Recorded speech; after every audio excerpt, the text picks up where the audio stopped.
Impact. The force with which two lives come together. Sometimes for good, sometimes for evil.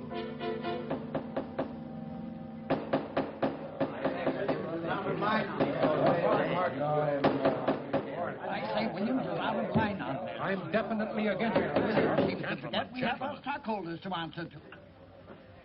Phone Mrs. Williams, Della. Tell her to be ready in about an hour, and I'll pick her up. Yes, sir. You phone San Rafael and see if those papers are on the way over from the executive. Yes, Will.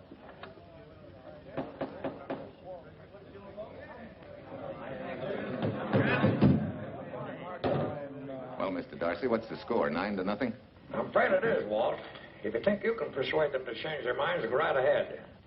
Gentlemen, I never interfere in stock issues, dividends, or anything else in your department. I must run my department with no interference.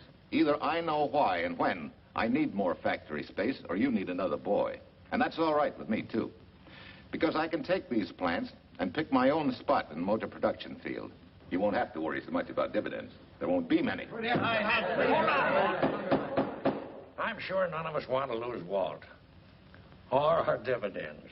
Why don't you say we take another vote? Now, all in favor of buying the 3 new factories signify by saying aye. Aye. Aye. Aye. Aye. Aye. Aye. Aye. An unanimous vote. Congratulations, Walt. Congratulate the board. They're the winners. Williams, if these factories are so valuable that other companies would jump at the chance to get them, how do you know that you can buy them at the price you quoted us? How do I know? I bought them this morning. Good morning. Della, I was asked to rush this up for Mr. Williams. Get my wife, Della? Your maid said she'd gone to the dentist. I gave her the message. Oh, fine. Oh, this just came. Thank you. What about those papers? They're here. Burke's checking them now. Good.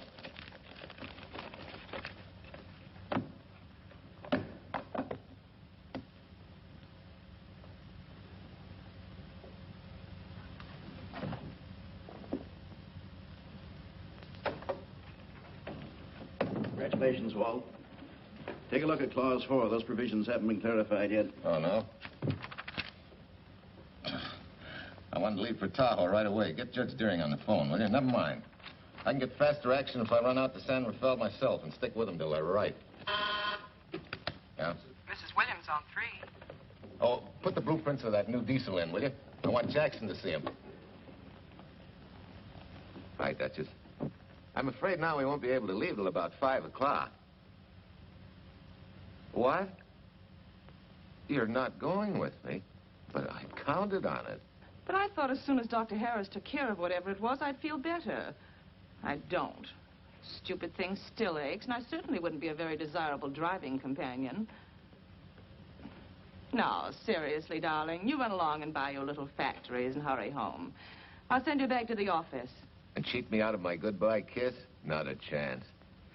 I've got to drive over to San Rafael. I'll stop on the way. Love me? Bye, dear.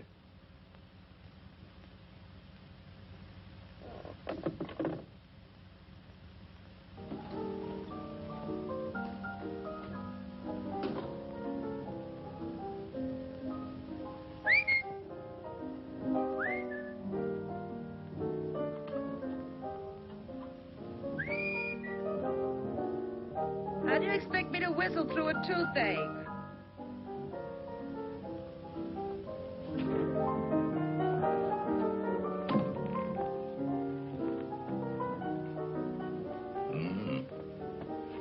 Nothing in the whole world smells as sweet as you do, Duchess. Certainly don't feel sweet. I was grouchy as an old bear. Well, old Doc Williams can give you something to fix that. Close your eyes. Relax now. Take a look at that, see if you don't feel better. Oh, Walt. Oh, darling, it's beautiful.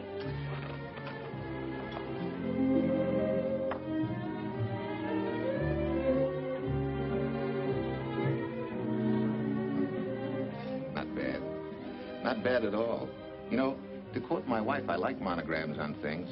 It shows they belong to me, unquote. When did your wife say such a thing, Mr. Williams? About 6 years ago, when I married her. She gave me the first monogrammed shirts I ever owned. Those were the words on the card. I still have it. I certainly hope your board of directors never discovers what a softy you are. They won't, don't worry. I have only one vulnerable spot. What really happened this morning?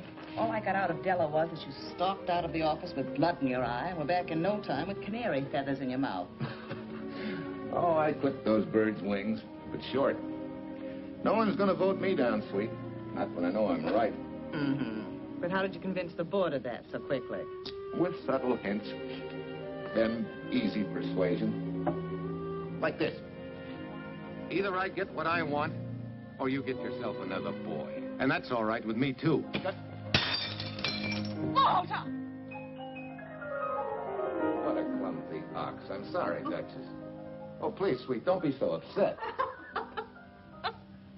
Oh, if you could have seen your face. Oh, don't bother, dear. Sulin will take care of that. Not exactly a good prescription for nerves, huh? You know, you're wrong, Dr. Williams. The way I feel now, a good catnap will probably make a new woman out of me. And if it's not going to make you too late... Yes? Well, I'm sure that by 5 o'clock I'll... Swell. I'll run over to San Rafael and get things ironed out and be back for you by 5. On the nose. Darling, wait. That's perfectly silly. I'll take a taxi cab and meet you in Sausalito. There's a drugstore on a corner opposite the square. I'll be there at 5 o'clock and we can go straight on up to Tahoe. That'll save you all that late afternoon traffic and all that time it'll take to come and pick me up. Smart woman, my wife. Thinks of everything. Where's your bag, honey? Oh, Sulin still has some things to press for me. Sure you don't mind taking a taxi? Very sure. Sweet dreams, Duchess. See you at 5. Better get going. Bye, honey.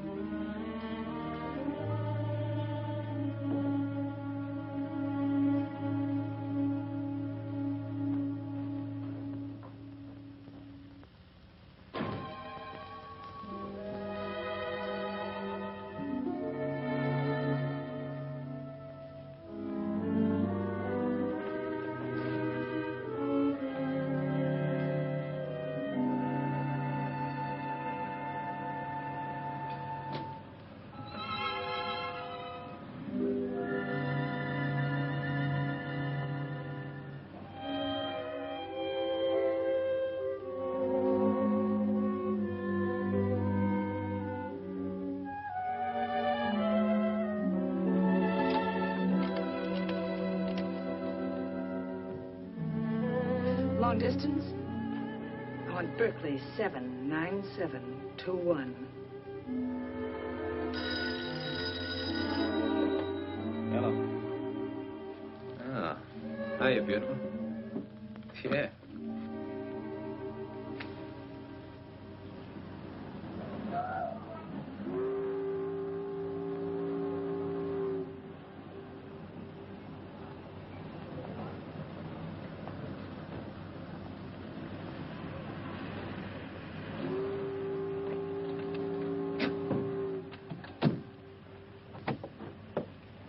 Here.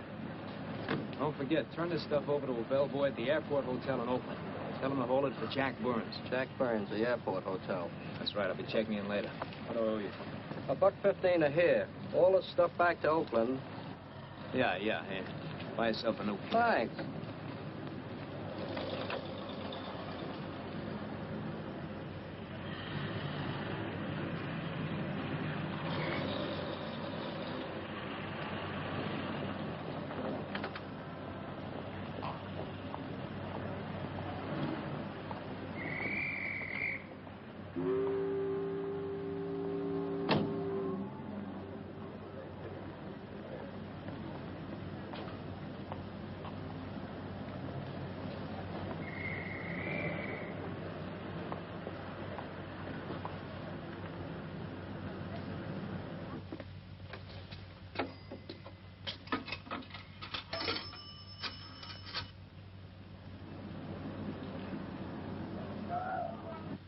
Hey, where's that new woman who was going to meet me? It's after 5 o'clock.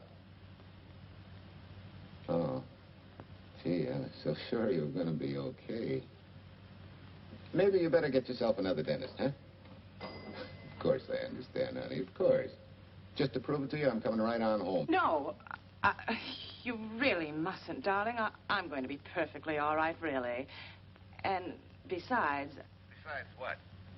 Well, I've done something you're not going to like. You remember Aunt Margaret back in Illinois? You mean the old gal in Evanston? I'm way ahead of you. How much? Well, it isn't money this time. It's another relative. Her favorite nephew, Jim Torrance. All of a sudden, right out of the blue, just after you left, he telephoned me from Berkeley. Okay, Judge, I'll see him when I get back. Well, you don't understand, dear. You're going to see him right away. I'm what? Well, all he seemed to want was to be able to get back to Illinois, so I... So you buy him a ticket. That's easy. Well, it isn't. I offered to, but he got huffy and said he didn't want any handouts, and... Well, without thinking, I told him we'd pick him up and give him a lift as far as Denver. I won't say I'm getting exactly an even trade for you, but where do I find this guy? Well, he should be there right now. I told him to be on the lookout for a cream-colored roadster, just in case we failed to recognize one another after all these years. Oh, darling, you're such a lamb. You sure you forgive me? What do you think? Well, I better run along, or Cousin Jim might get nervous. Take it easy, sweet, and miss me, will you? I do already. Don't drive fast. And please take care of yourself. Softy. Goodbye.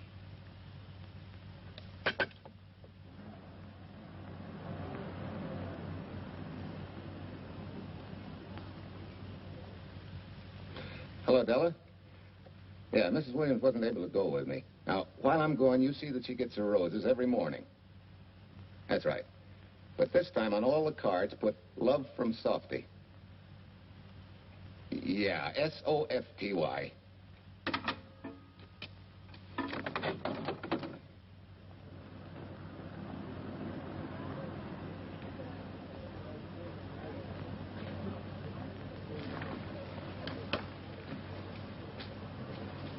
Hello. You must be Jim Torrance. Yeah, that's me. I'm Walt Williams. Hiya, Jim. Hi. Where's Irene? Oh, she's a little under the weather at the last minute. Worse luck. Oh, that's too bad.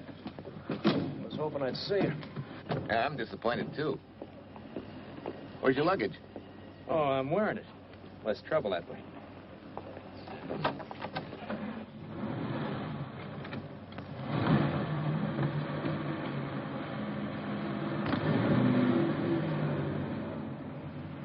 Irene tells me you're heading for Illinois. Yeah. Going been a little rough, huh? Haven't exactly been worried about my income tax. What's your line, Jim? Oh, guess I'm a better salesman than anything else. You know, I can give you a couple letters when you get back to Chicago. It might help you. It's fine. Little in with a top brass never hurts. What outfit were you with? Patton's Third Army. How was it? Rough. Except for the time in Italy. I kind of liked it there. Patton's outfit never got to Italy. Of course. But most civilians never know or care, and I figured you didn't either. Well, I fooled you that time.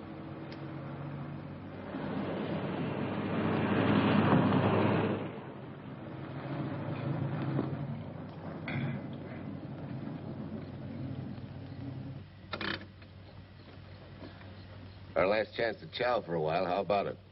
No, thanks. I grabbed a hamburger while I was waiting for you. I can still taste the harness.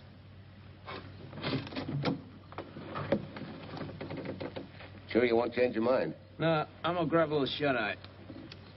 Right.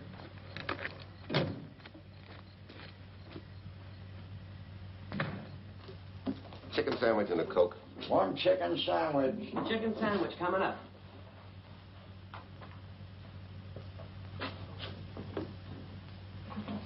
Give me change for $1, will you? Yes, sir.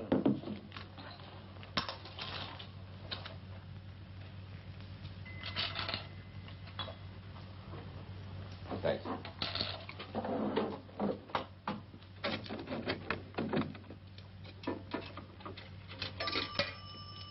San Francisco. Klondike 2, 6714.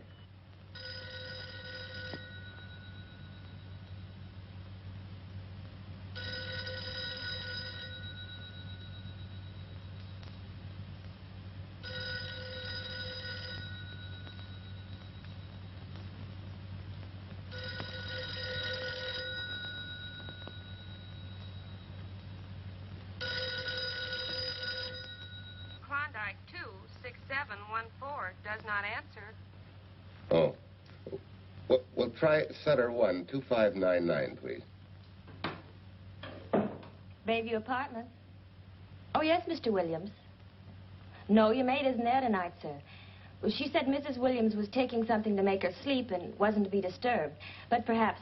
No, don't disturb her. Just leave a message that I won't forget about a certain problem. Mm-hmm. I think I have it, sir. You want her to forget all about a certain problem. Softy, is that S-O-F-T-Y, sir? Softy is going to take care of it thoroughly. Is that all? Yes, that's all. She'll understand. Be sure she gets it the first thing in the morning. Right.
Oh, hi.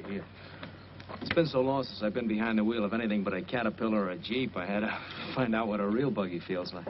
Why don't you drive for a while? Oh, swell. Nothing would suit me better.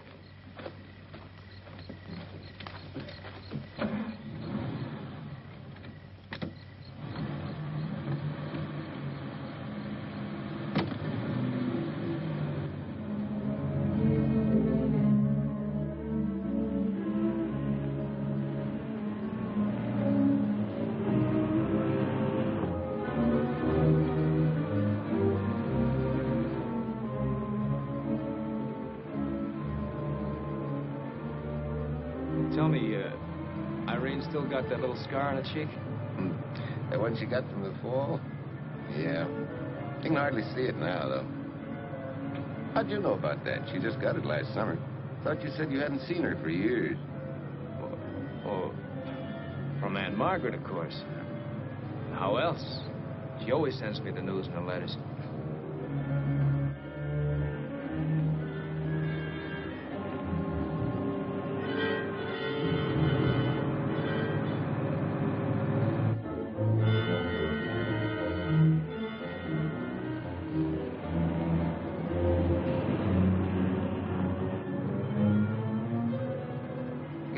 Margaret will be pretty happy to see you. Irene says you're the favorite nephew. Afraid my lovely cousin was just giving me a build-up for your benefit. You don't know Irene. Maybe not.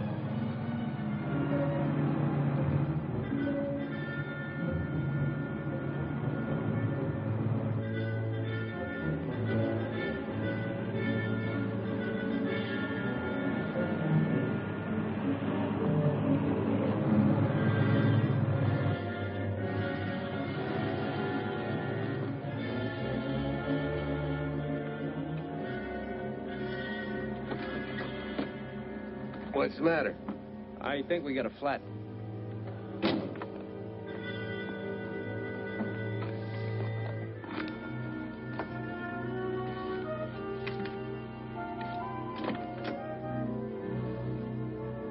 Yeah, flat as a flounder. Well, let's get to work. Hey, look out there, young fella. It's quite a drop.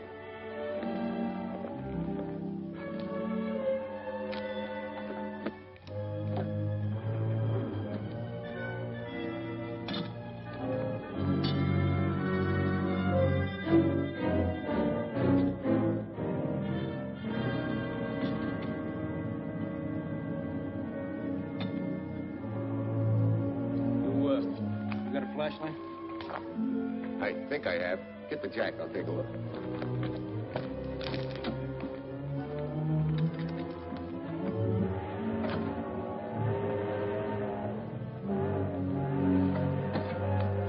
Did you find it?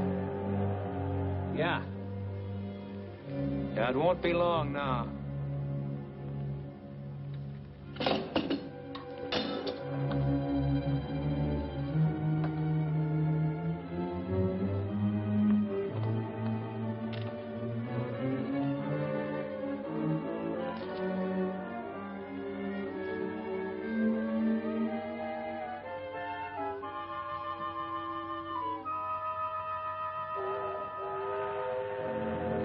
Come on, let's get going.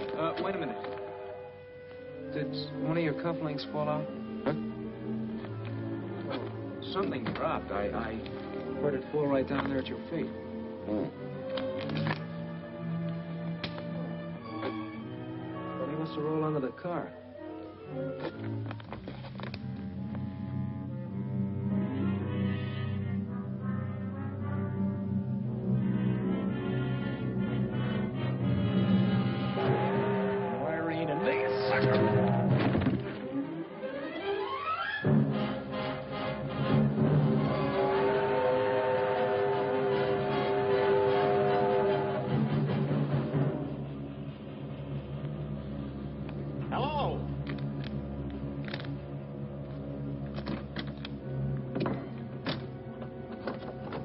Need a hand? No.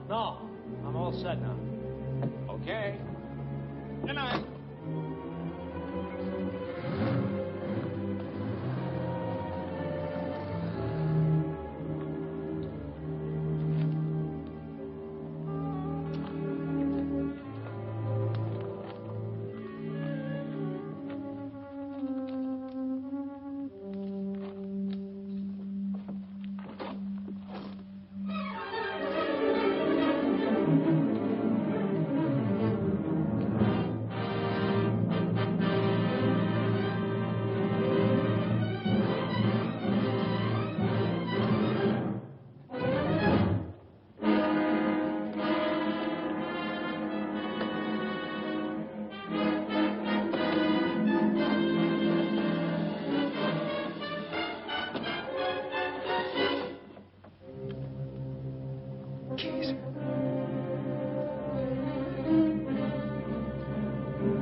That guy must be crazy.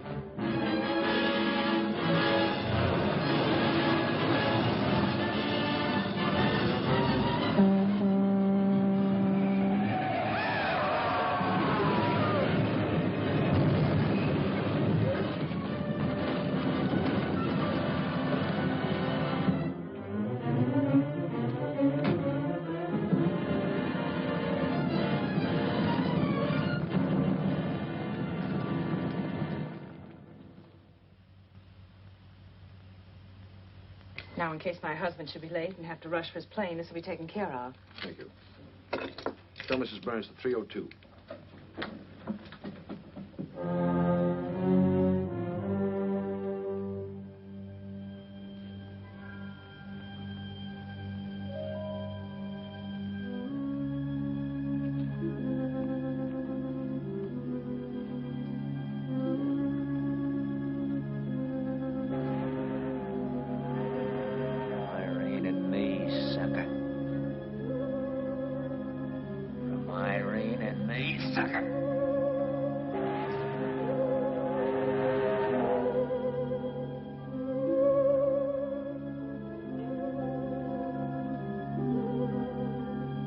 Take care of yourself. Softy. Softy.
Young lady, Excuse me. I want to see Mrs. Walter Williams. I'm sorry, sir, but she left orders not to be disturbed. I'm sorry, too. Lieutenant Quincy of the police department.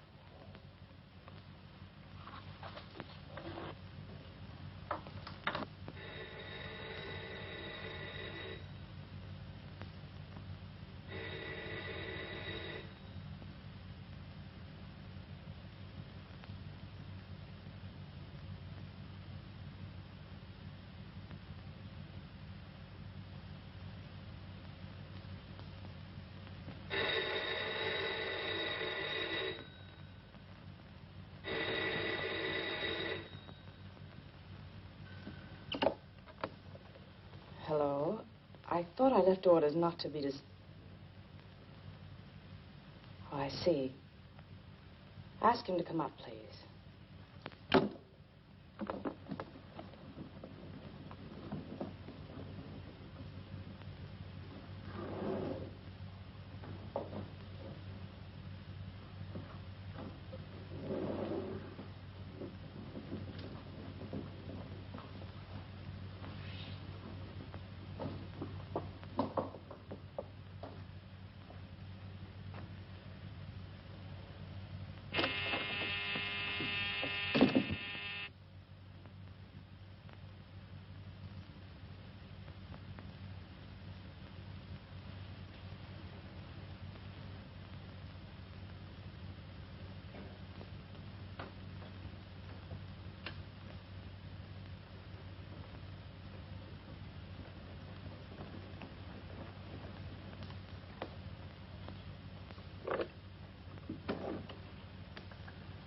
Yes? I'm Lieutenant Quincy with the police department.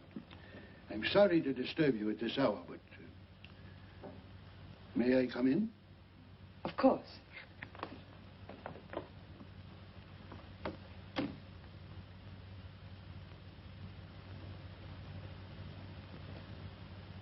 Well, Lieutenant? Did your husband go on a motor trip late this afternoon? Why, yes, he went to Denver on business. Why? Was he driving a packet roadster?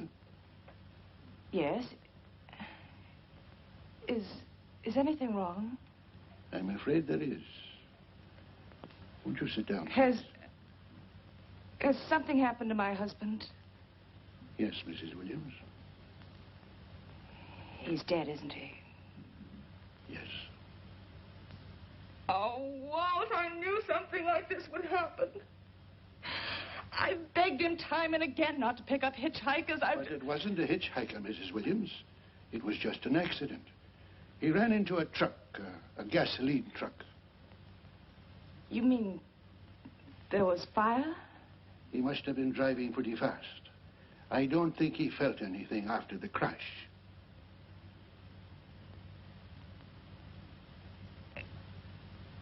If there's nothing more you need me for, Lieutenant, I think I understand. And may I say you've taken this with a great deal of courage. Good night, Mrs. Williams.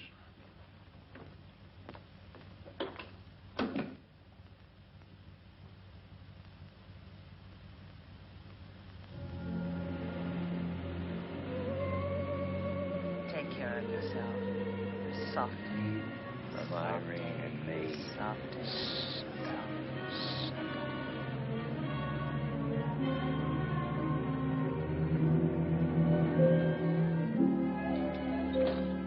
Ready? Yeah. That Williams must have been quite a guy. Yeah, he went to work for Universal Motors as a sheet metal worker. Mm-hmm. Less than 10 years, he's their top production man. Well, he sure went out in a blaze of glory. Yeah. Let's go.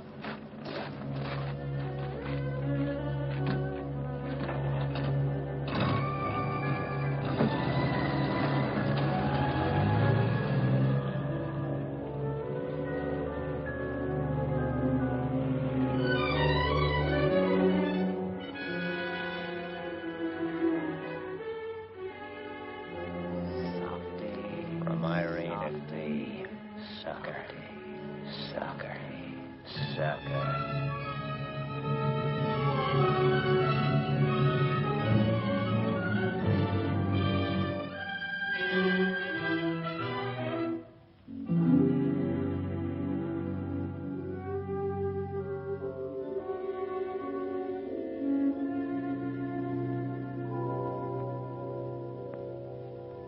Well, could Mr. Burrs have taken a later plane and still made connections for Mexico City? I see. Yes? It is some telegrams for Tai. Just put them under the door, Sulin.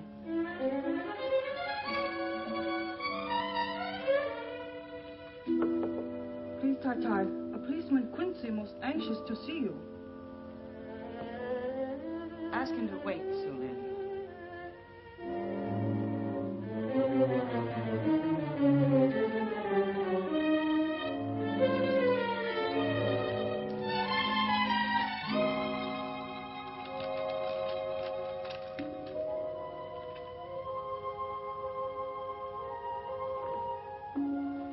Mrs. Williams will see you presently.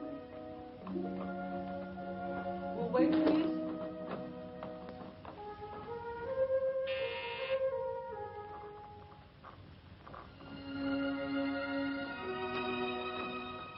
Flowers for Mrs. Walter Williams. Thank you.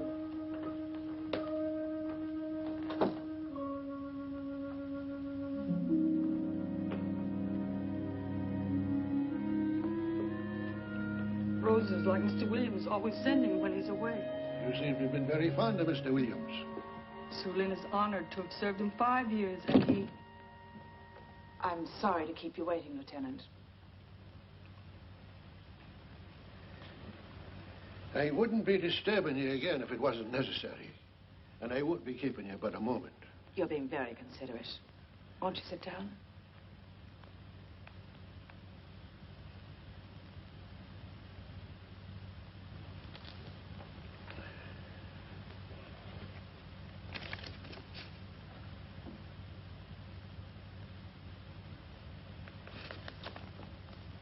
Everyone's been most thoughtful.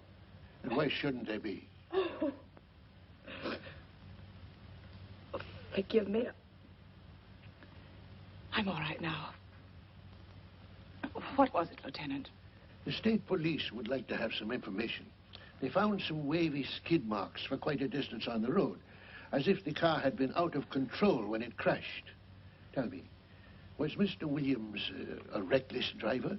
Why, no. He was a fast driver, but certainly not reckless. Well, was he a heavy drinker? Quite the contrary. Well, what about his health? Could he have had a heart attack and lost consciousness before the accident? Why, no. He was in perfect health, but he'd been working much too hard lately and was overtired. Perhaps he fell asleep at the wheel last night. Oh, poor darling. If only I'd been able to go with him last night, he might still be alive. Well, maybe so and maybe not. You mustn't blame yourself, Mrs. Williams. Fate plays an important part in these matters. Your handkerchief.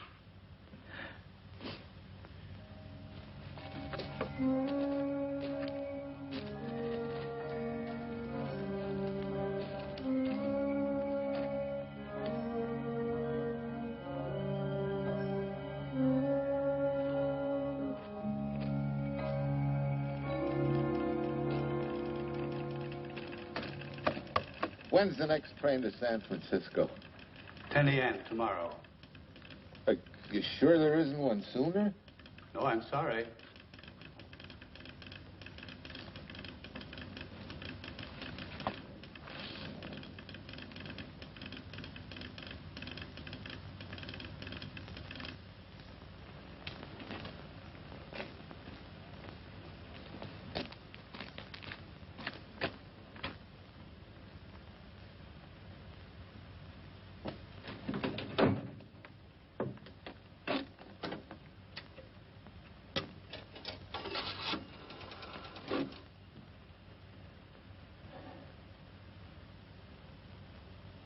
We have a circuit now, sir.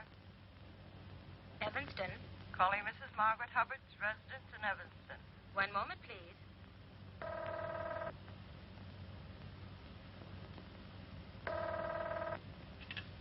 Hello? Mrs. Margaret Hubbard? Yes? Who's this? Long distance. I have a call from Mr. James Torrance. Who? Mr. James Torrance. He's her nephew, Jim Torrance. The call is for your nephew, Jim Torrance. I haven't any nephew, and I don't know any Jim Torrance. Sir, Mrs. Hubbard says she doesn't know.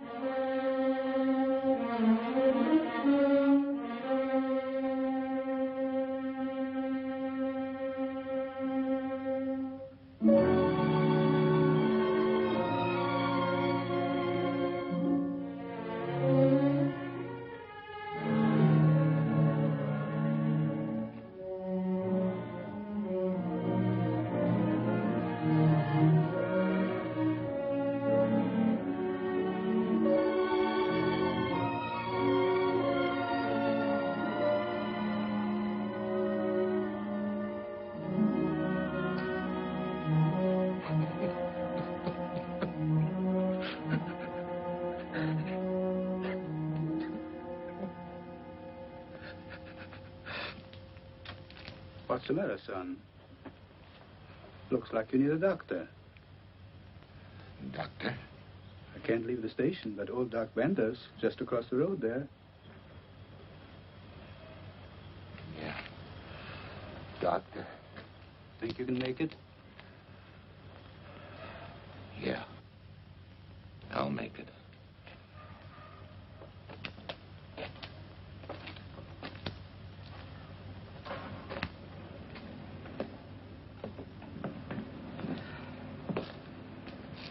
Now, take it easy, man. There's some concussion there. You've got to watch your step for a while. Yeah.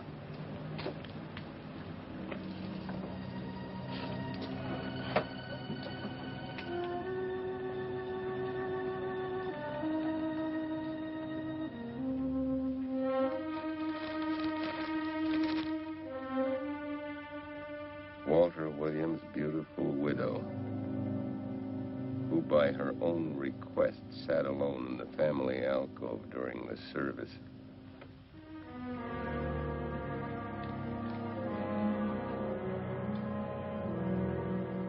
Smart. Someone might have caught her licking her chops.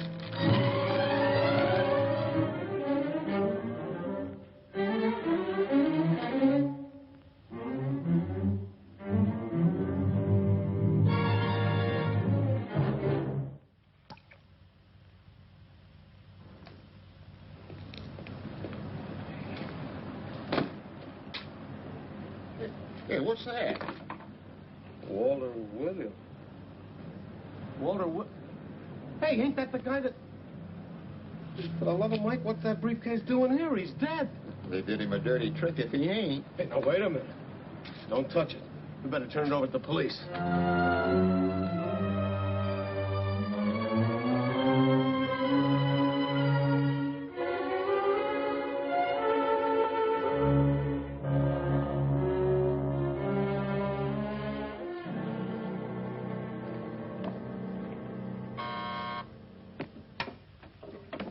Homicide, Captain Callahan. Oh, yes, Chief. The dope just came in from Washington. The fingerprints are those of a James Torrance. Yeah, I'm putting Quincy on it. Right. This sort of opens up a new can of peas on the Williams accident. There's the FBI reporting the guy. Playing with the lady's affection seems to come natural with him. All you got to do, Quincy, is find him. Yes, that's all I got to do. Last known whereabouts of Jim Torrance was in a moving van somewhere between Sacramento and Points East.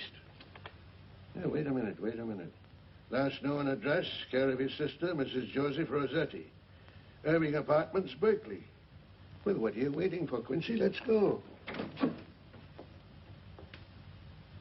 Did Torrance leave any forwarding address? No, he said he was going to send it to me. Sorry to trouble you. Oh, Lieutenant, if you should happen to hear from him, will you let me know? There's an unpaid telephone bill and a bundle of laundry. Laundry? Let's have a look.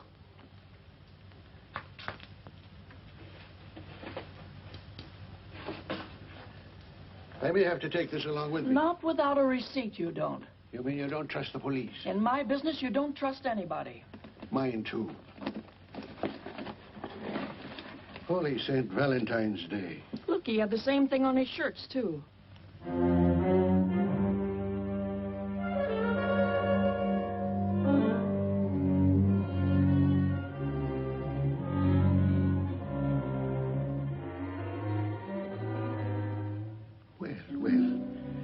Romance in your late tenant's life. Did you ever see the lady?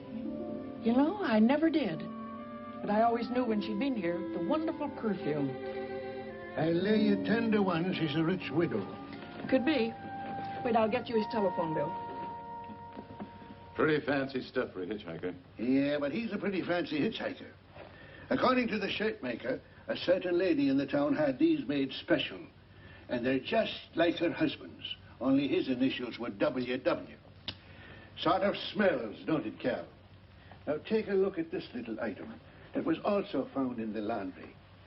I for Irene and W for... Well, it could be for Williams, too, couldn't it? Yeah. Homicide, Callahan speaking. Hello? Oh, hello, Fitz. Hello. What news? Oh? Any luck? Both days, huh? Swell. Have it typed up and sign it. This report of Fritz will be a nice little topper for this pile. His checkup shows calls from Torrance's phone to Williams's private number, and a flock of them going the other way, including one on the 7th and several on the 8th. The 8th, in case you've forgotten, is the date of Walt Williams' accidental death. Well, that ought to be enough to get an indictment out of the grand jury. Go pick her up. I'd like to play a long shot first. It might give us 2 for 1. Well, take him one at a time. A bird in the hand is not going to lead us to its mate. I'd like to give the lady a little more rope. Well, Thanks. I thought you'd agree.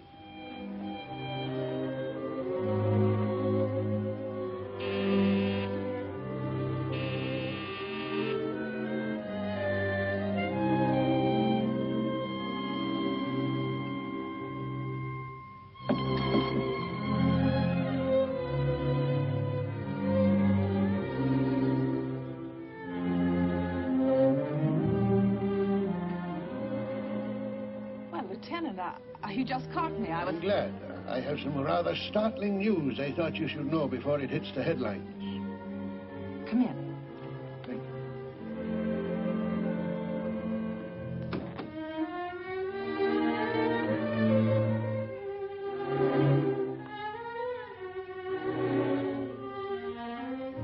Sit down, won't you, Lieutenant? Thank you. I'm very anxious to hear about this news. It seems that your first hunch, remember, that a hitchhiker was responsible for your husband's death?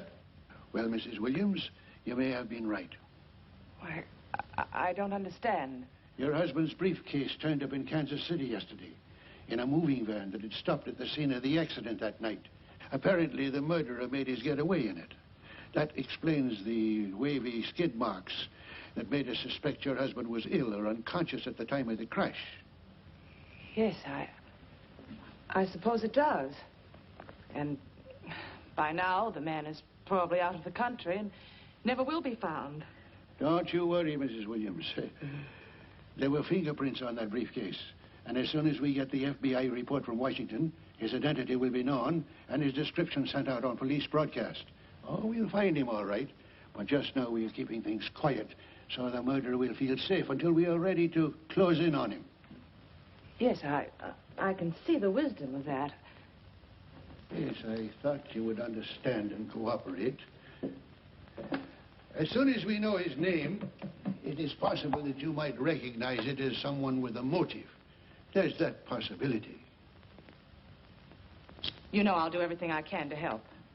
I'm sure of it. Now I run along. You'll hear from me. I'll let myself out. Don't bother. And don't worry. Good day.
$1.35.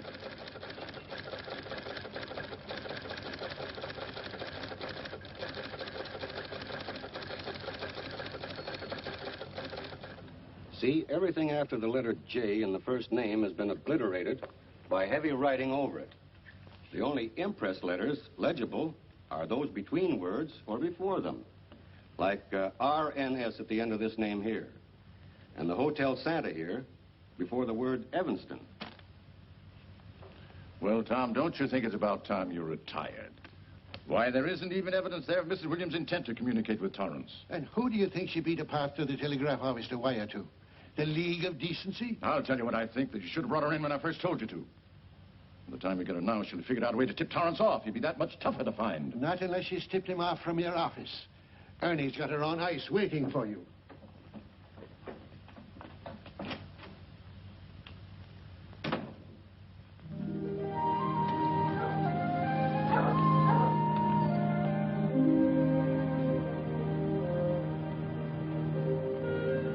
Pretty good, huh? Fastest growing little town in Idaho.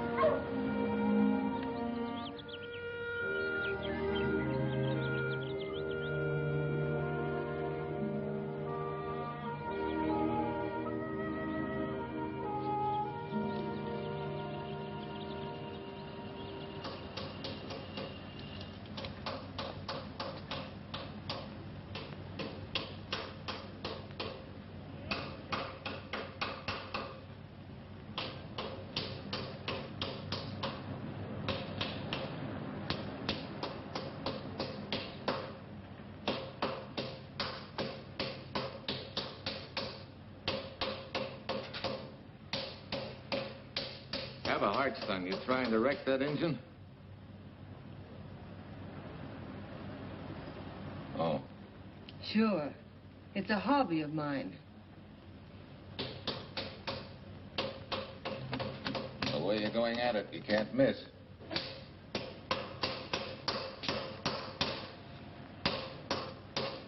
Here. I just can't let you ruin that beautiful motor.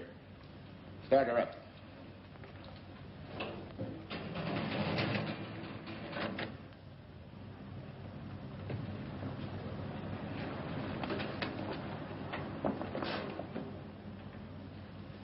Okay, start her up.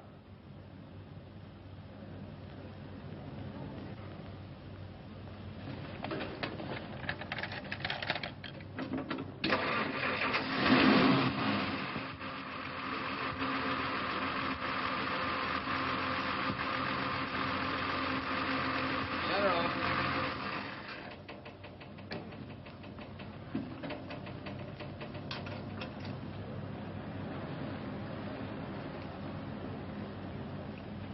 You're certainly not a mechanic by trade. Hands like that. Maybe it's a hobby of mine.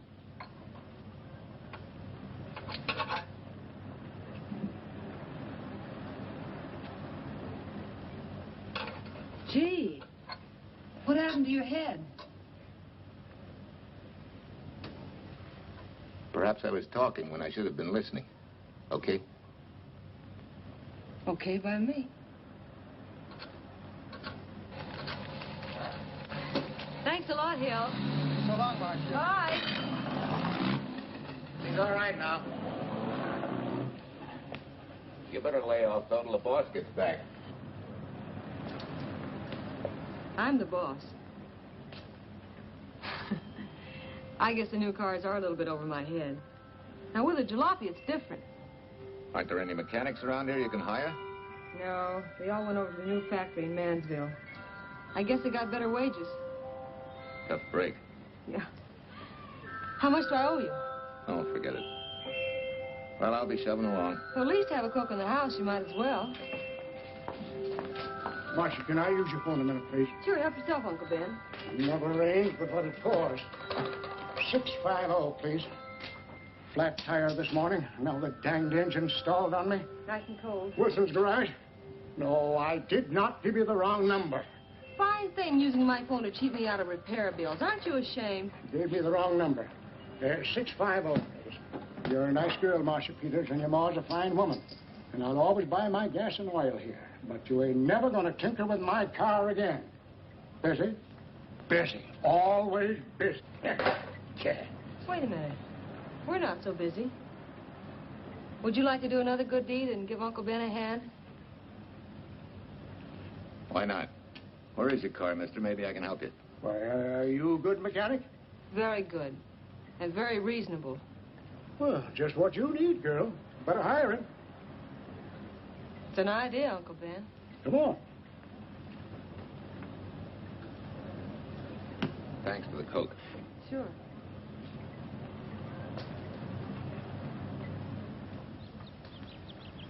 Well, I got Uncle Ben fixed up all right. Nothing but a sticky carburetor valve. Bye. I hope he paid you. What for? It only took a minute. You're certainly not money conscious, stranger. There. This is no kind of work for a girl. Well, somebody has to do it if I want to stay in business. And I want to.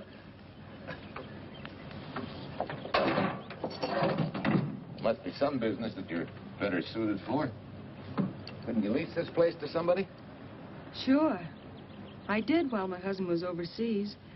But when he was killed in Okinawa, well, we'd made a lot of plans for the future here. And I had a hunch he'd like it if I took over and tried to make a go of it. Takes more than a hunch to do that. I got along famously. Business has been fine until lately when the help got short. Could be again. If I had a good mechanic. Yeah. You sure need one, all right. Well, for Pete's sake, say yes or no. Do you want the job or don't you? You mean you'd hire me without knowing anything about me? You can repair automobiles. What else do I need to know? Except your name.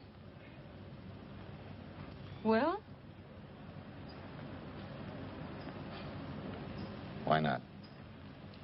Sure. I'll try it for a while till you get someone permanent.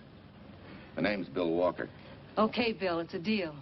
And maybe if business gets real good, you'll want to stay. Oh, don't count on it. Where does this go, on the rack? Yeah.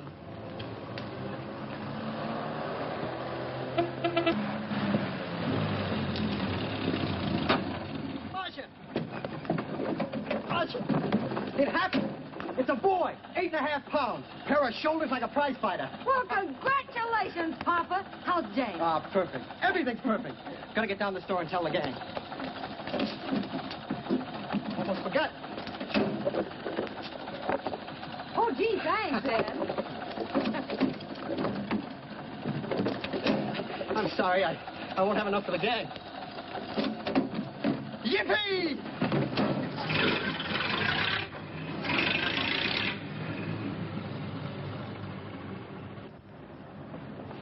Maybe you can use this token from the slightly delirious new father. Thanks.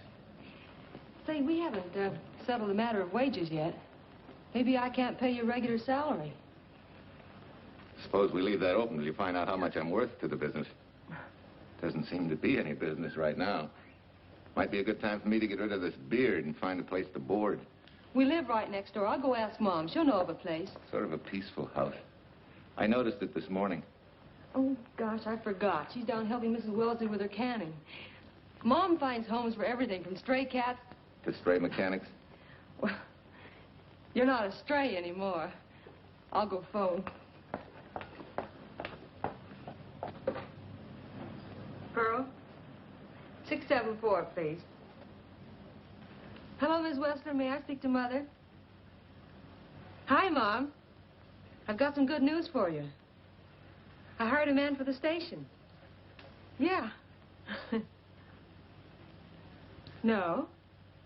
Nobody we know. He's from out of town. Needs to place a board. You got a good one up your sleeve? Okay. Says she has to meet you first to come home for supper. Huh? And you like apple or cherry pie? Cherry. Cherry it is, Mom. See you later. Oh, now I gotta get rid of this. Hey, where's the nearest barber shop? The one and only, just up 2 blocks. Tell Judd you're working for me. When you get back, we'll close up and go home. Thanks.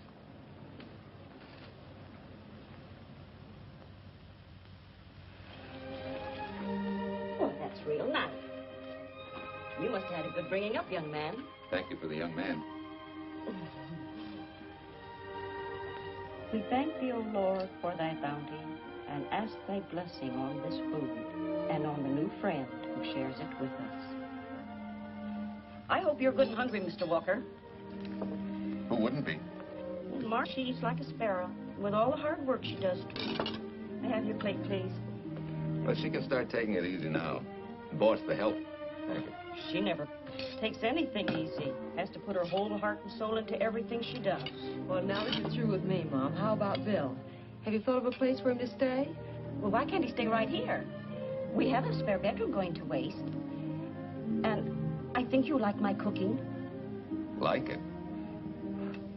That's very kind of you, Mrs. King, but it seems an imposition. Imposition, nothing. That's good business. I can get back what I pay you in board and room. Well, Marcia, what a thing to say. If you'd like to stay, we'd like to have you. We have some more vegetables. Mrs. King, you have a boarder. May I have a biscuit, please? Oh, excuse me.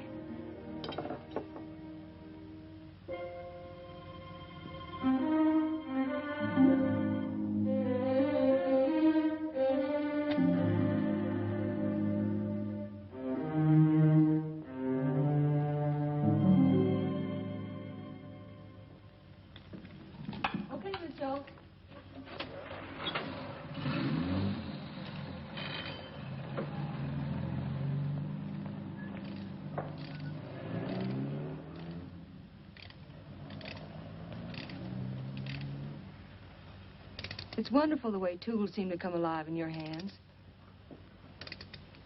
You seem to sort of come alive, too. As though you got real pleasure out of working with them.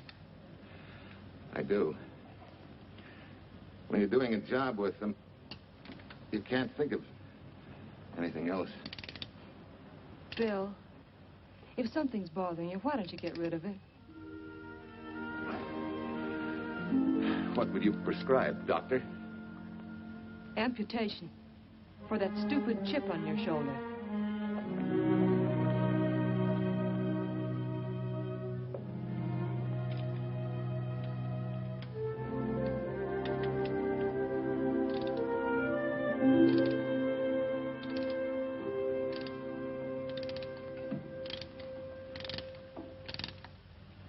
What you need is a ring job. Save yourself some money. Gee, Bill, with the baby and everything, I just can't afford it now. Oh, we'll take care of that. Hey, boss. How's Ed's credit? Good enough for a ring job? Well, sure, if I can hold Junior as collateral. Oh, not a chance, fella. Never mind her. I'll do it on my own time. Oh, thanks, Bill. Maybe we'll see you tonight, huh?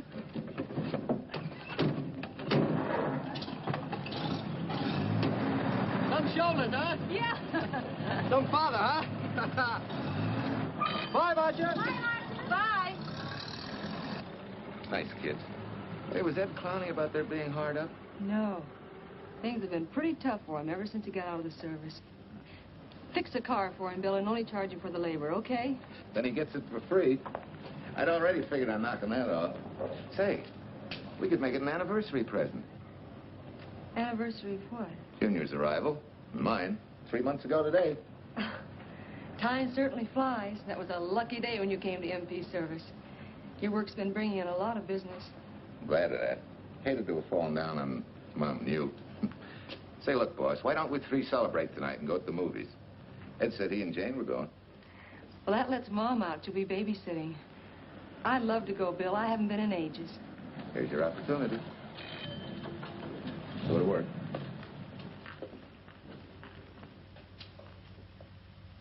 Extra! Irene Williams, held for murder! Read all extra! Irene... This is Sheila Graham with the latest news of the shocking Williams murder case. While beautiful Irene Williams is held for trial, charged with conspiring to kill her late husband, the police are searching for James Torrance, believed to be the lover of Mrs. Williams and her partner in the horrible murder of Walter Williams.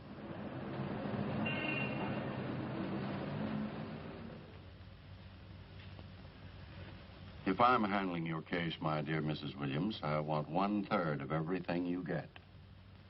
You're out of your mind. You don't realize what I'll get as Walt's widow. Perhaps you don't realize the spot you're in. Torrance's fingerprints were found not only on your husband's briefcase, But, in a manner of speaking, on your reputation as well. There's a detective named Quincy, a very smart cookie. He isn't exactly for you. Frankly, Mr. Warner, I'm beginning to wonder if my attorney is for me. Underestimating the enemy's ammunition would scarcely be wise. Now, if we can get to trial before Torrance is found, they'll never get a conviction. But... But what? If he shows up, we may have to fry him. Oh, no. Let's not cross that bridge until we have to. But if it comes to a choice, we're not going to burn, are we?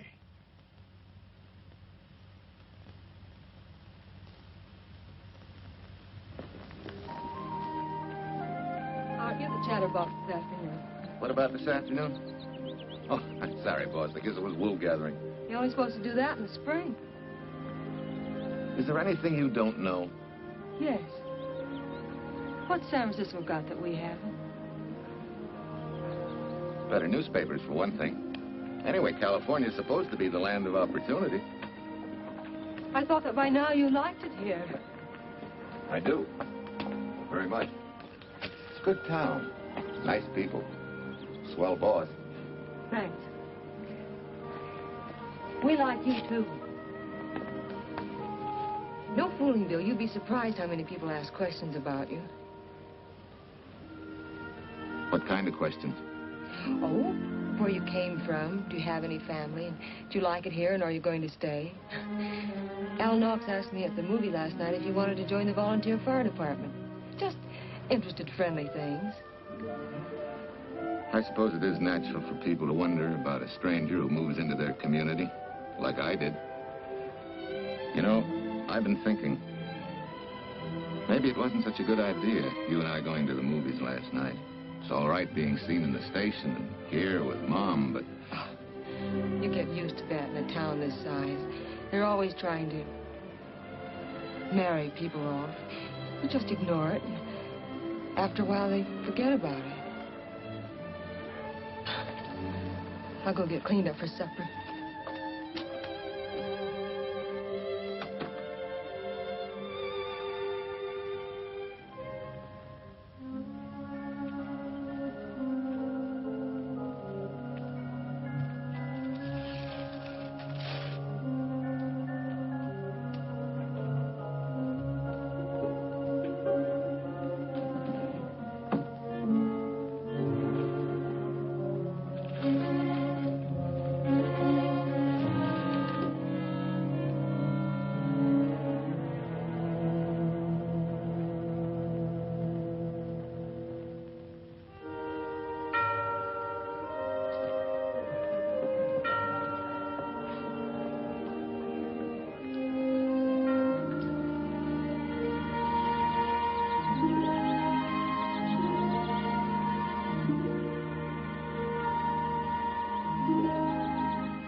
You know, I hate to tell you how many years this Sunday takes me back. Did you always fall asleep during the sermon? I wasn't asleep, Mrs. Peters. I merely closed my eyes to concentrate. Oh, so that's what you call it. I had to nudge you to stop you from nodding. Quiet. You're disturbing my reminiscent mood. Even smells the same. Could be the same bees buzzing in the same clover. As they say, you can take a boy out of the country, but... A rolling stone gathers no moss. It has to stop rolling sometime, doesn't it, Bill? Sometime, maybe. We grow a very becoming shade of moss here in Larkspur. Don't you think? You grow a lot of nice things here. Anyone in particular? You'll have to skip the answer to that one. Someone tore it out of the book. You're married, aren't you, Bill? Yep. That's right. You must have loved her very much to have been hurt so deeply. To be so afraid of someone, even yourself. Maybe it's better that way. And no one gets hurt. Bitterness and hatred hurt everyone. Can't you see, Bill? They're like a wall that shuts out all the sunshine from a garden and lets everything wither. Make room in your heart for something else, can't you? I guess this is my day for sermons. Sorry. As Mom would say, you never get rich minding the other fellow's business. Hey, that's a flyer. I'll be seeing you.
Anybody home? In here, Bill. Mrs. Wesley sent a couple of jars of peaches. Said you helped her can them. Oh, thank you. When I delivered the doc's car, he insisted that I have a bite with him. Where's the boy? Took a book back to the library for me. Huh? What a day.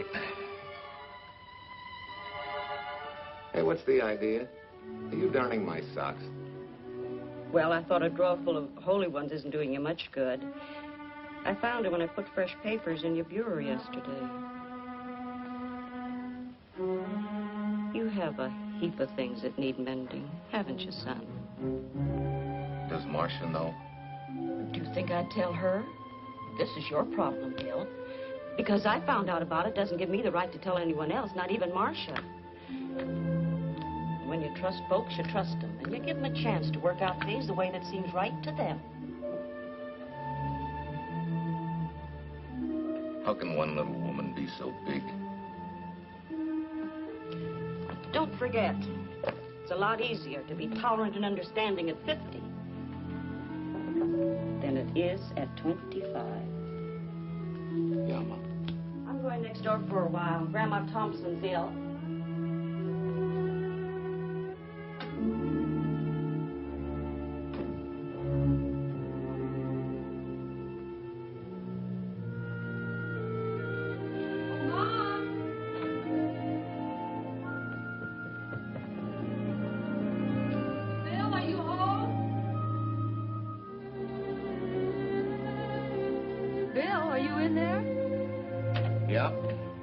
Next door, Marcia. Hi. Do you work awfully late?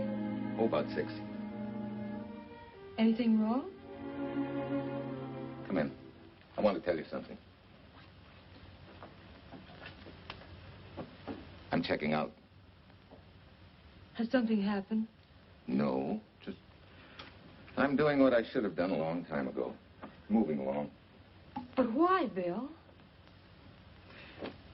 My name isn't even Bill. There isn't any Bill Walker. I'm Walter Williams. The late Walter Williams. Walter Williams? I don't understand. You may not even after I've told you, but at least you'll know the whole story. Sit down, please.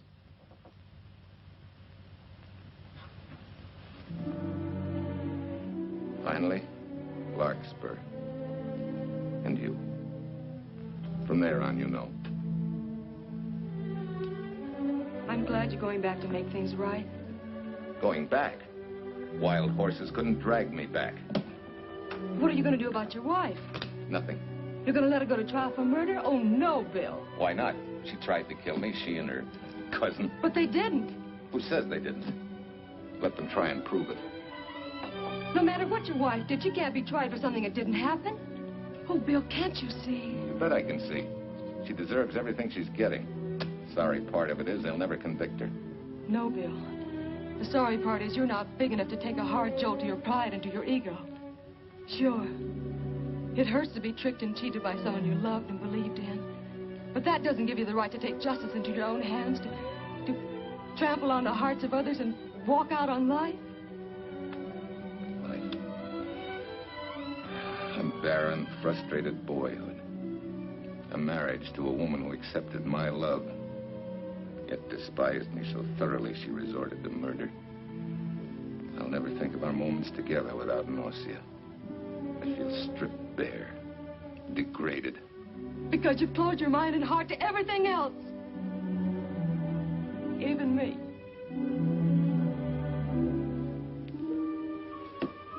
Oh, Bill, please.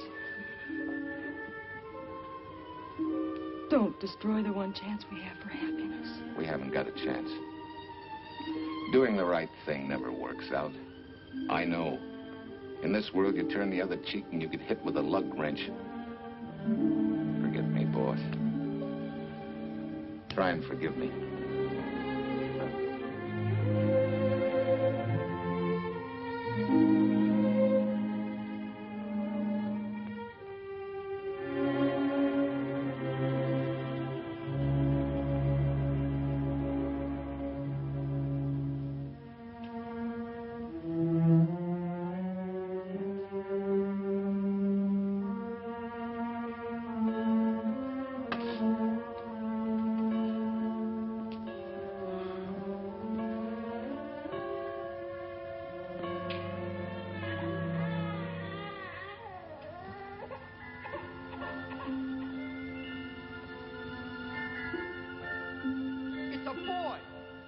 Shoulders like a prize fighter. You know, I hate to tell you how many years this Sunday takes me back. You have a heap of things that need mending, haven't you, son?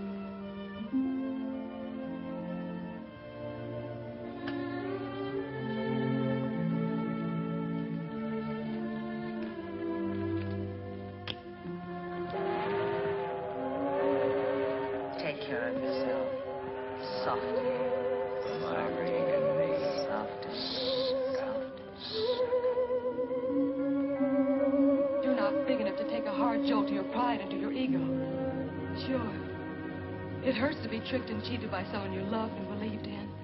But that doesn't give you the right to take justice into your own hands, trample on the hearts of others, and walk out on life.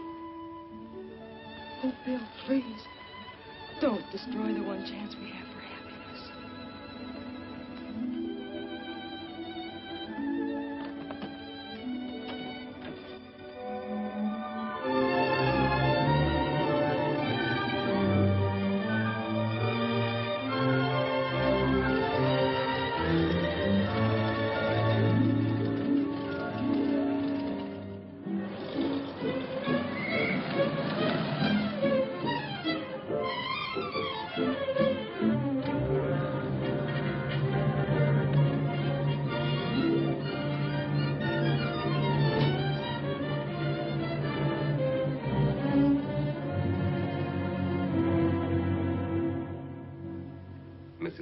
Was kind enough to come along to substantiate at least the Larkspur portion of what I've told you.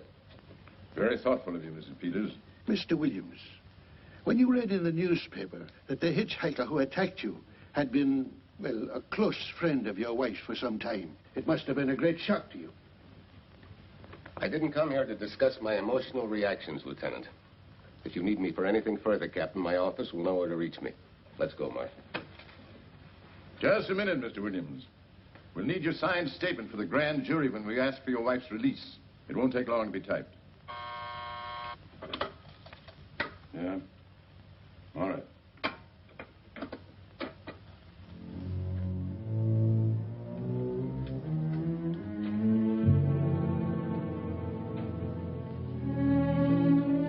Come in.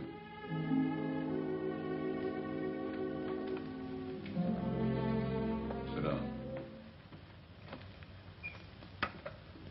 Mrs. Williams, we have news for you. Really? I can scarcely wait.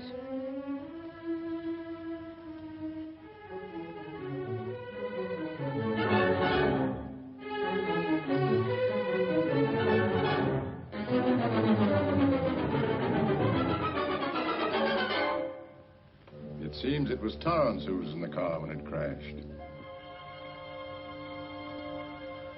Jim? Dad?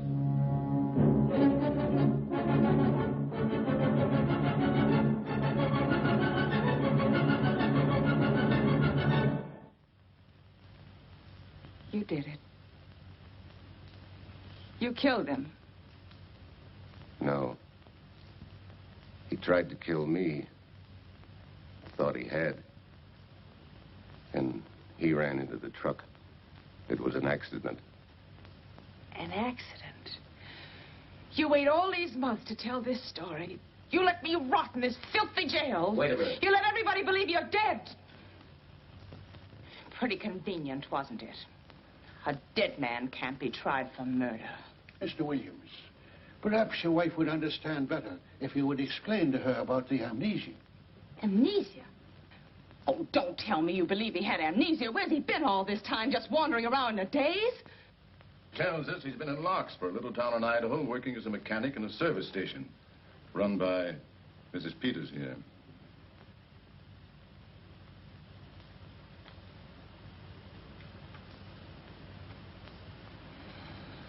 I understand perfectly. Now that my chance for happiness is dead, I suppose you'll demand the divorce I begged you to give me so that I could marry Jim. That's fantastic. Yes, isn't it? After you telling us that the man you picked up was a perfect stranger. Well, that's not true. The time and place for meeting Jim had all been arranged. I must advise you, there's a law that a wife can't testify against her husband. There's a law against murder, too, but that didn't stop him, and nothing's going to stop me until I'm through. It's all right with me, Captain. Go on. Talk your head off.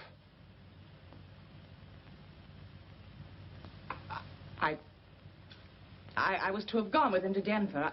He insisted on it, although I was quite ill. Several hours before we were to leave, he came home. There was a violent scene. He threatened to kill me unless I agreed to give up Jim. And I wish he had. This is incredible. Not one word that she has said is true. Then you've nothing to worry about. Mrs. Williams, was there a witness to the threats you mentioned? No. Unless the maid overheard. She was in the apartment. In fact, she picked up the pieces of the vase that he threw at me. Where's she now? I don't know. She left me suddenly after all this began.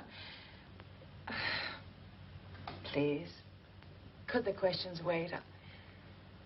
I feel rather ill. Will you have Mrs. Williams ready for the grand jury at 10 o'clock tomorrow morning? That's all.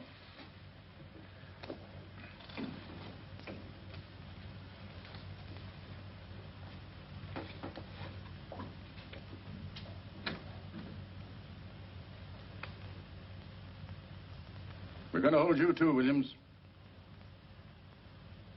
On what charge? Suspicion of murder. But he's not guilty of any of these things. Then it should be easy for him to prove it. Take it down and book him. That fiction of Mrs. Williams must have been very convincing. No, we just couldn't buy that yarn you tried to sell us. Let's go.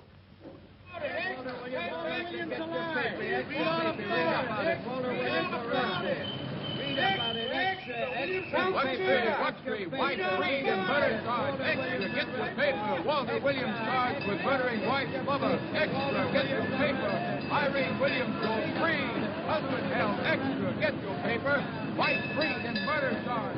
Walter Williams charged with murdering wife's lover. And Daly's going to cover Williams' office. Okay, boys, hop to it. I want all I can get by 10 a.m. tomorrow for the grand jury. Okay, Chief. Oh, Tom, don't miss a bit. Dig up everything you can on Williams and the Peters dame. You sort of believed Irene Williams' story, didn't you, Ben? She made better sense than he did.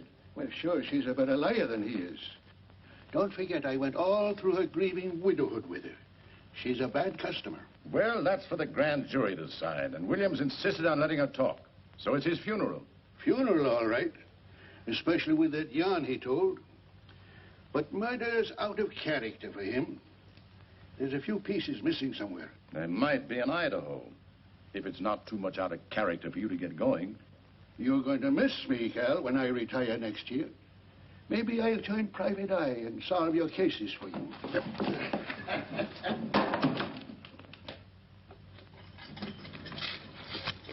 Hi, Williams. Mr. Williams? Thanks. Got a deal from the bottom here, don't you? Sorry, Williams. Okay, Williams.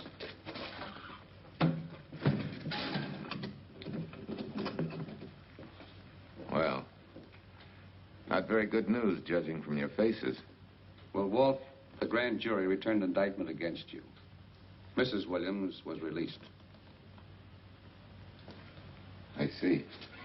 Now, don't you worry, Walt. We'll have you back at work where you're needed, and in short order. Come on, Eldridge. There's a visitor waiting far more attractive than old fogies. We're just leaving, Mrs. Peters, but remember, don't hesitate to call on me for anything. Thank you so much.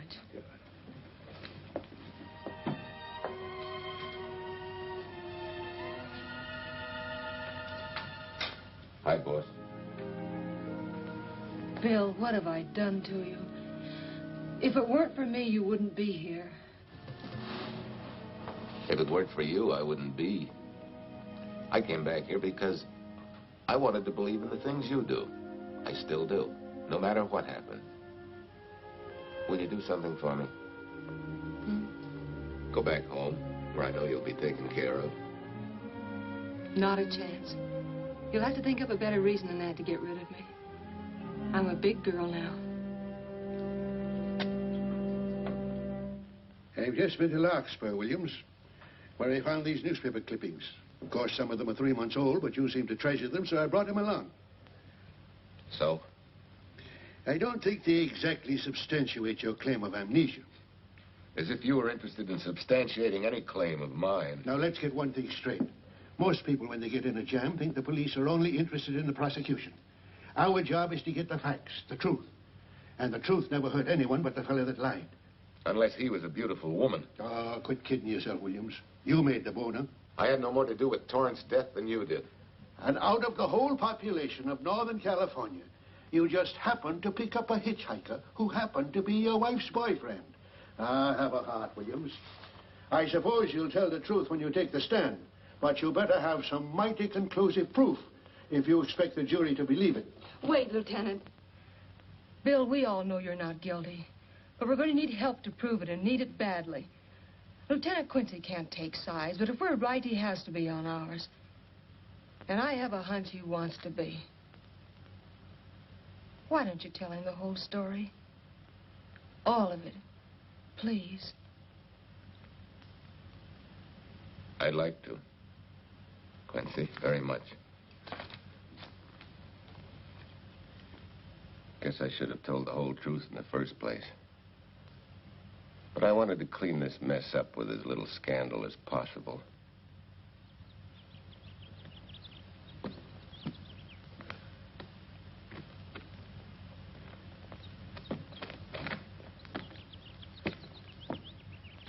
Well? No sign of the lug wrench or anything. My dear Mrs. Peters, will you please stop trying to be a detective? How many times do you think the police have combed this spot for any kind of evidence? Now, be a nice girl. Take Mr. Williams' advice. Go back to Larkspur. What time is it? It's only 4 o'clock. We still have time to go back to town and go on our hunt for Sue Lynn. Now, look here, young woman. You've had me on the run since early morning. But, Lieutenant, the maid seems to be our only hope now. We've got to keep looking till we find her, that's all. That's all? Wait. She was naturalized, wasn't she? Suffering chopsticks. Quincy, you dumb flatfoot. This Sue, what's her name, was Chinese born. If her port of entry was San Francisco, there'd still be a file on her, photo and all. Let's go. Back to town. Immigration.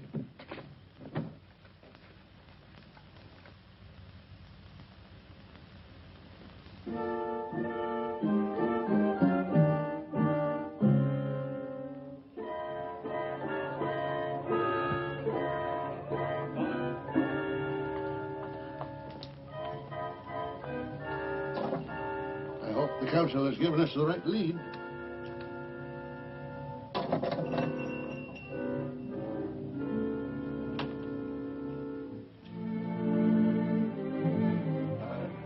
You are Singh? Understand? You savvy English? Also French, Italian, and Hebrew. May one ask what is desired? We're looking for Su Ling Chung. A Chinese consul said you were her uncle and might tell us what she is. This daughter of my brother, has she offended the honorable police? Oh, no. They just wanted to ask her some questions about Mr. Williams, the man she used to work for.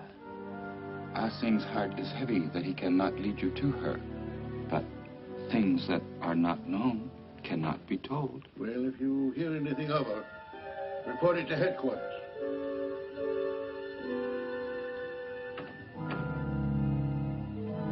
Then, untruth is not good for soul, and not wisdom when told to policemen. Better for the soul to be kind than to be wise. Sulin must keep silence to help in this matter.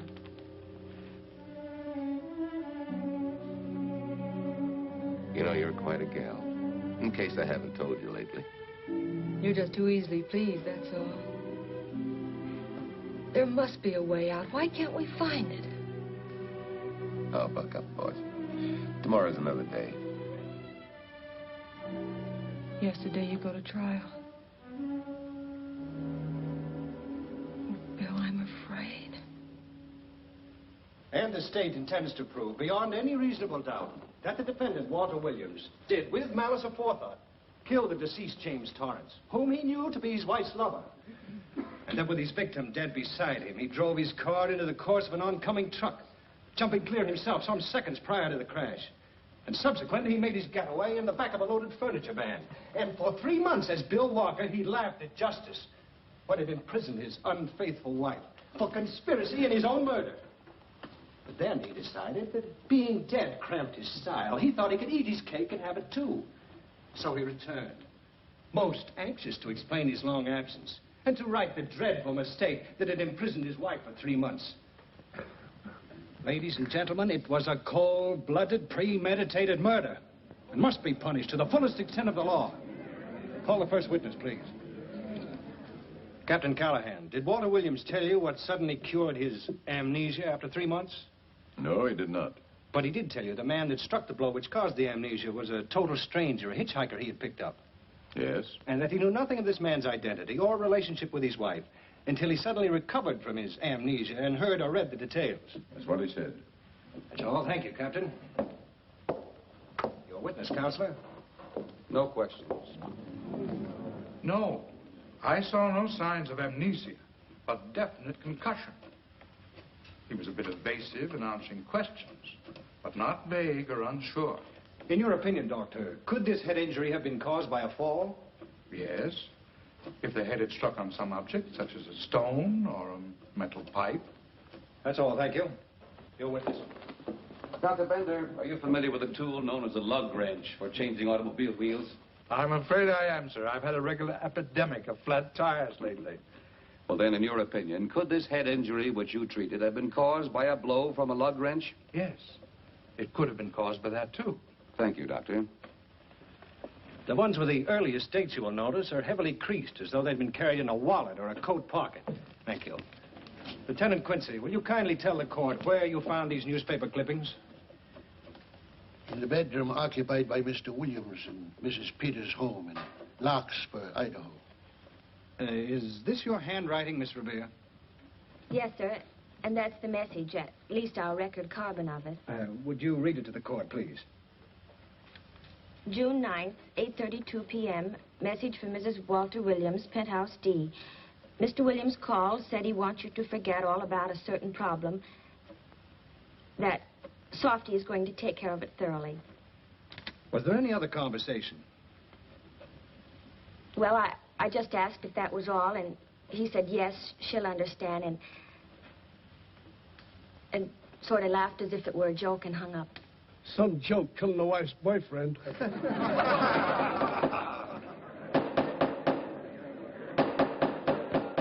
is the state versus Walter Williams. All the rounds so far have gone to the prosecution, and it was a grim-faced Williams who was returned to his cell this afternoon. What the score will be after he takes the stand is anybody's guess, but he's going to need some lucky punches to get a decision. And though Torrance struck with intent to kill, after telling you this is from Irene and me, sucker, you still telephoned Illinois to find out if there was a cousin Jim. You are hard to convince, aren't you, Mr. Williams? Is it so incredible that a man should fight against believing such a thing about his wife? Oh, that is very touching. From a husband who planned a trip on which he intended to destroy his wife and did kill her lover. That's a lie. Your Honor, I object to the conclusions drawn by the prosecutor and move that it be stricken from the records. But, Your Honor, there is a corpus delicti, remember? Who was your wife's lover. Objection sustained. There's also her own story, which, in front of witnesses, you insisted she tell. And then we have your own two different stories from your own lips. One featuring a perfectly strange hitchhiker. The second, an equally strange cousin Jim. Without a questionable substantiation for either bit of fiction.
You remember me, don't you? I was here with Lieutenant Quincy from the police department.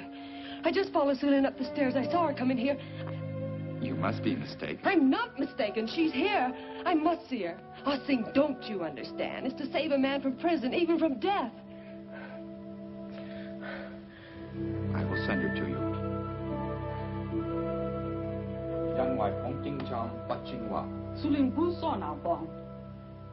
Oh, Sue Lynn, we've been looking for you all these weeks. Mr. Williams needs your help so desperately. I cannot help. You must forget that you found Sue Lynn. Forget it? But you're his only witness. You're the only one that can help. Not as a witness. Only with silence can I repay his great kindness to me and my family in China. Why? For I heard other things. That most unhappy day. From Mrs. Williams' bedroom, his voice very loud and angry. A flower vase broken to pieces. He can explain all that. They do not believe what he's already told. That I heard anything would do harm. Don't you see?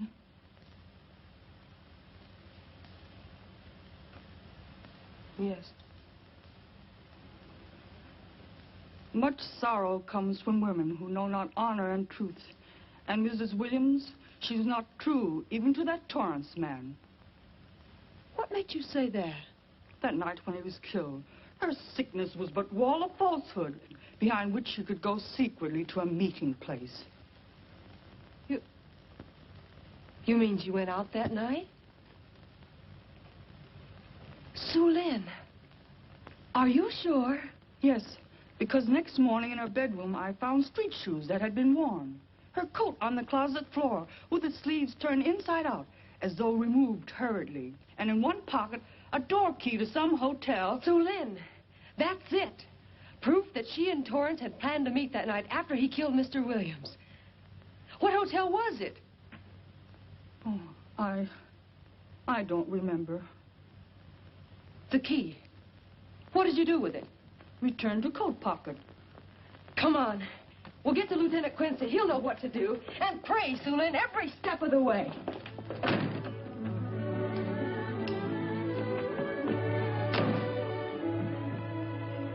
Now hold everything.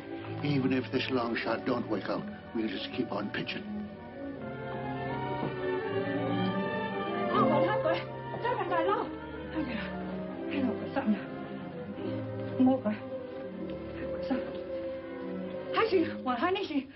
Here it is, yes. Room 302, Airport Hotel, Oakland. Maybe we got our miracle. A special little Chinese one. It is to hope that Sulin was of small help to Mr. Williams. Oh, Sulin. Come on, copper. Next stop, Oakland. I set the little lady's hotel rendezvous. I was on night duty then, all right, but I sure don't remember a looker like this. Quite a dish, eh? A little too highly seasoned for my digestion, thanks. Lieutenant, just found a couple of cars for room 302 on June 9th. George Baxter, checked out at noon. Mr. and Mrs. J. Burns. Room not slept in. J. Burns. Burns. Look, Quincy. The handwriting on the card is identical to that on the photograph. And here's a little boy, the same thing. The cover-up telegram to Aunt Margaret. Now look at the impressions. J here, and here RNS. J. Burns. That's the name she started a telegram to. Room not slept in. Say, I got that dame pegged now, Lieutenant. She said they'd be out of the room by midnight as her husband was catching a plane.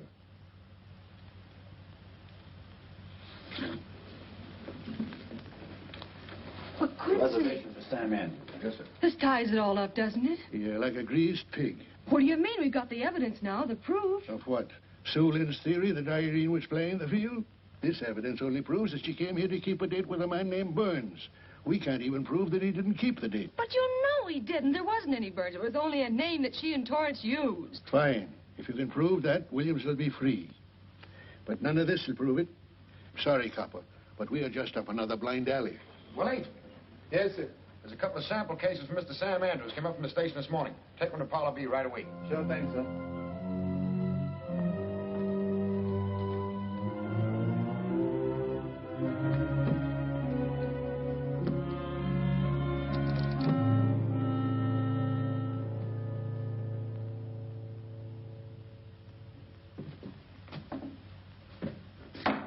Seated. Case of the state versus Walter Williams. Proceed, Mr. Aldrich. Your Honor, we will call Mrs. Irene Williams. Take the stand, Mrs. Williams.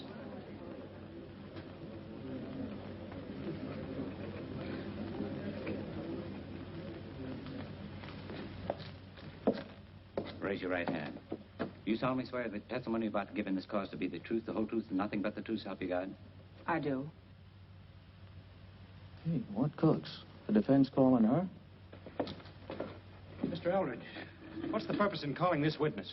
Merely for purpose of identifying handwriting. Now, Mrs. Williams, this photograph of you... Was stolen from my apartment. So, according to the inscription, to Walt, my adoring and adored husband, Irene, this belongs to Mr. Williams. This is your handwriting, isn't it? Of course.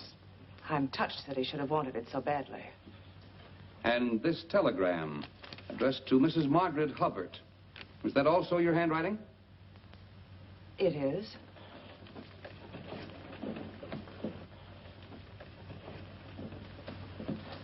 Now, Mrs. Burns, I mean Mrs. Williams, this photograph is inscribed to Jim, my adoring and adored Irene.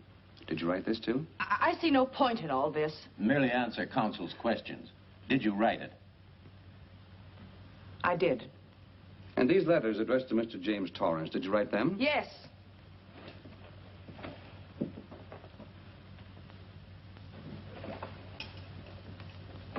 And this monogrammed garment, A gift from you to Mr. Torrance? Why must I be tortured again by all this? I never made any secret of my love for Jim Torrance.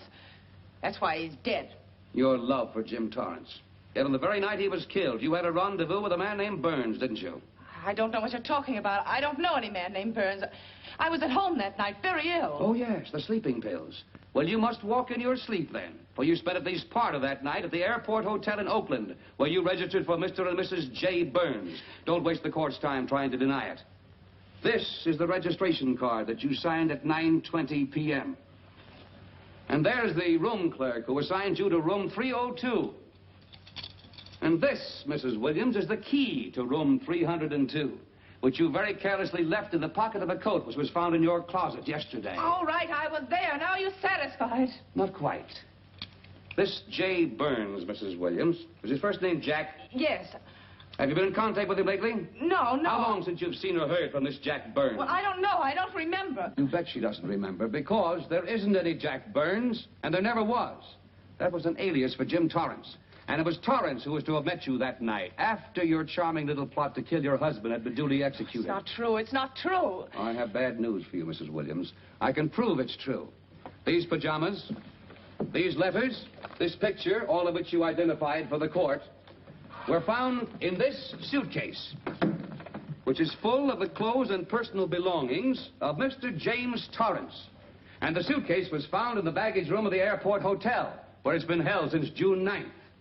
And it says on this tag, in large print, hold for Jack Burns. That is all, Mrs. Williams.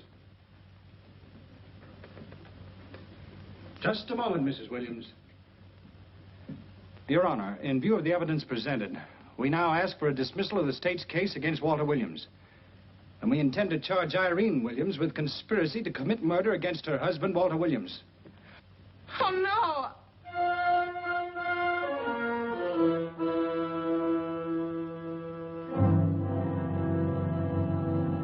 The case against Walter Williams dismissed. Court adjourned until 2 o'clock. Well, that's that, Walt. Congratulations, Mr. Williams. I haven't the words for it, Quincy, but we could never have made it without you. Ah, sure you could. You know, son, right always wins if you give it a little push. Especially when you get a copper like this one to do the pushing. Well, I'll be seeing you. You know, it'll seem kind of strange being able to eat and sleep without someone getting in your hair all the time. Oh, fine, Walt. We're looking forward to having your hand on the wheel again. The Denver plants are waiting for you to open them. You think you can make it in the morning? How about it, Counselor? You bet you can. Oh, good. Well, I'll be running along. Well, you think you like Denver? It's okay by me, boss. Yes, impact. The force with which two lives can come together. Sometimes for evil, sometimes for good.